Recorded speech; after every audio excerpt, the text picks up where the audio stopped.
Because of Nasrin 20 বছর পর তিনি ফিরছেন। তিনি বলছেন, নিজেই পোস্ট করেছেন যে কলকাতায় আজকে তার ফেরা, এবং খুব স্বাভাবিকভাবেই আপনাদের জমানার উল্লেখ তো আসে। তাসলিমার এই প্রত্যাবর্তন বা ফেরা কলকাতায় আসাকে কিভাবে দেখছেন, কি বলবেন? দেখুন, তসলিমা একজন সম্মানিত বিদেশি নাগরিক, লেখিকা। ভারতবর্ষে কিভাবে থাকবেন না থাকবেন তার নিরাপত্তা এটা সম্পূর্ণ নির্ভর করে ভারত সরকারের সিদ্ধান্তের উপর, যেটা হয়তো যে জায়গায় তিনি থাকবেন সেখানকার স্থানীয় প্রশাসনের উপর দায়িত্ব পড়ে কার্যকর করা।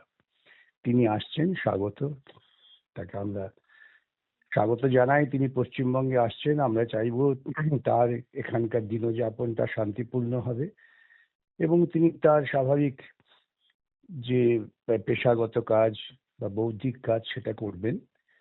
এটা সম্পূর্ণ নির্ভর করে আজকে পশ্চিমবঙ্গে বিজেপির সরকার, দেশে বিজেপির সরকার, তারা তার নিরাপত্তা ব্যবস্থা করবেন, এটাই চাইবো আমরা।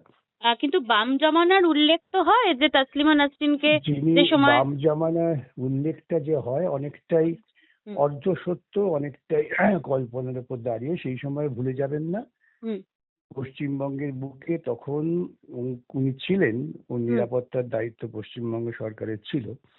তখন চূড়ান্ত একটা মৌলবাদী অশান্তি তৈরি হয়েছে গোটা কলকাতা জুড়ে।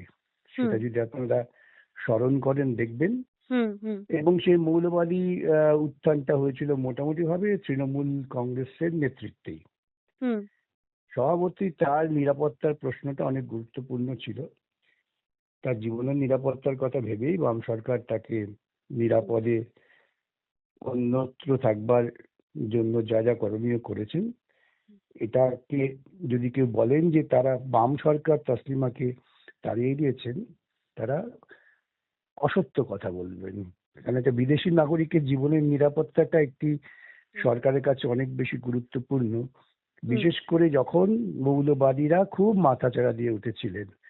প্রথম কাজ তাকে নিরাপত্তা দেওয়া, দ্বিতীয় কাজ মৌলবাদের বিরুদ্ধে আদর্শগত লড়াই করা।